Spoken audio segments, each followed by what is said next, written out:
and welcome back to the Big 6 Lesson Conclusion. I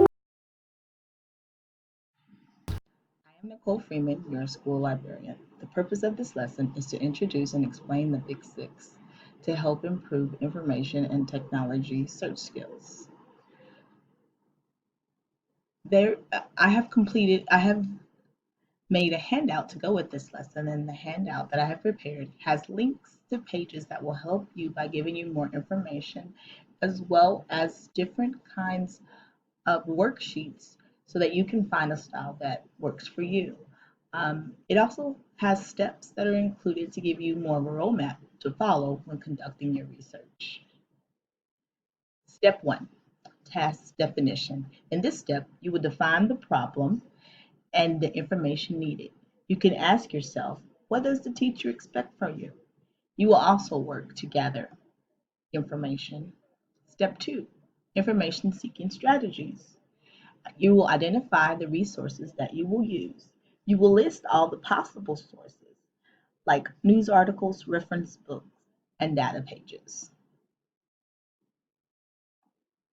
Step three, location and access.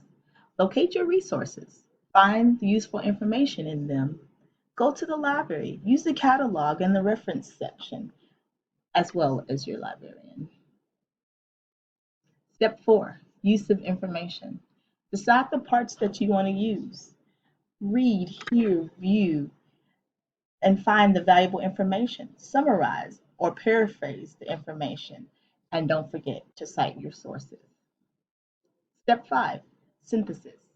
You will now organize and present your information.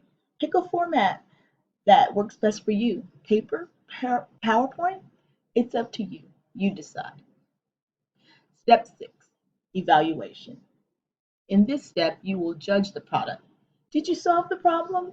Did you answer your question? Have you met your objective? Judge the effectiveness of your work. Ask yourself if you could do any better. Should you start over? Next, look at the quality of your work. Conclusion. In this lesson, we looked at the steps of the Big 6 model. When the model is used, it sets up a path to help you with research. When you know what you should do, you will be able to find resources. Once you know where to find the information, you will be able to use it to organize your product. Thank you for listening.